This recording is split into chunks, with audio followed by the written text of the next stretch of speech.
Guys দেখতে পাচ্ছ এখানে মা নিয়ে নিয়েছে তাওয়া। এখন দেবে এটার উপরে কি সরষে তেল। বন্ধুরা আমি পাতাগুলো আগে আছে এই যে মোটা মোটা বুড়ো বুড়ো পাতাগুলো দিয়ে দিচ্ছি, ঠিক আছে।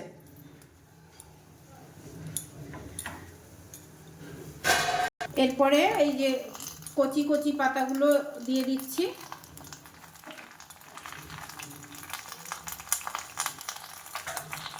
তো বন্ধুরা তোমরা শুনতে পাচ্ছ স্ট্রেট উঠছে না?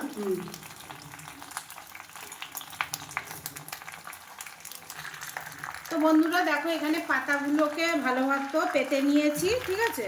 এবার যে মাছগুলোকে আমি বানাবো সেগুলো হচ্ছে নিয়ে নিচ্ছি। বেশি করব না, কেন 3 পিস মাছ রান্না করব। তো দেখতে পাচ্ছ আমরা 3 জন, তো 3 পিস মাছ নিয়ে নিলাম। অবশ্যই কাঁচা লঙ্কা ফেলে দিতে হবে, ধনেপাতা,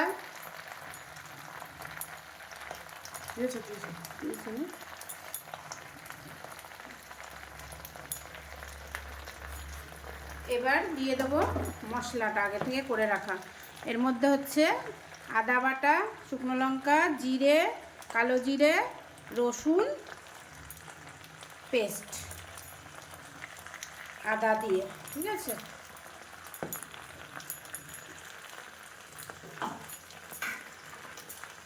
মাছে আগে থেকে নুন মাখানো ছিল, তাও কিছুটা নুন পরিমাণ মতো।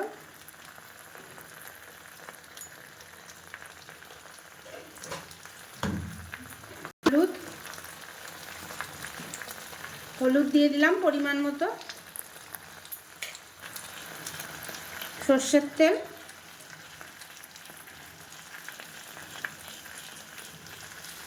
তো এবার ভালো করে মাছগুলোকে মাখিয়ে নেব, ওপর নিচ টিচ দিয়ে ভালো করে মাখিয়ে নেব মশলাটাকে,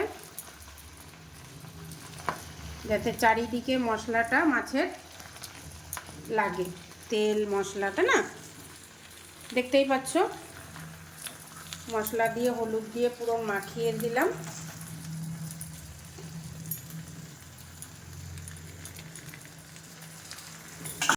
বন্ধুরা তোমরা দেখতেই পেলে সব দিয়ে দিয়েছি। এরপরে ওপর থেকে আবার পাতা দিয়ে ঢেকে দেবো, ঠিক আছে। এই পাতাটা কেন ঢাকলে? ভাপা হবে তো।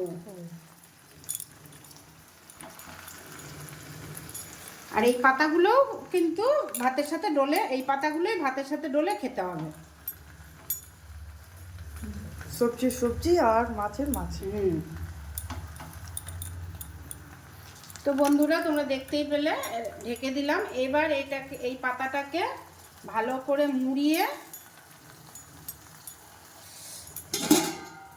আমার কাছে যে ঢাকনি আছে সেই ঢাকনি দিয়ে এটাকে ফিল করে দেব। দেখতে পাচ্ছ পুরো বন্ধ করে দিলাম। এবার এটাকে হতে দেবো আস্তে আস্তে, গ্যাস জোরে দেওয়া যাবে না, আস্তে আস্তে হতে হবে।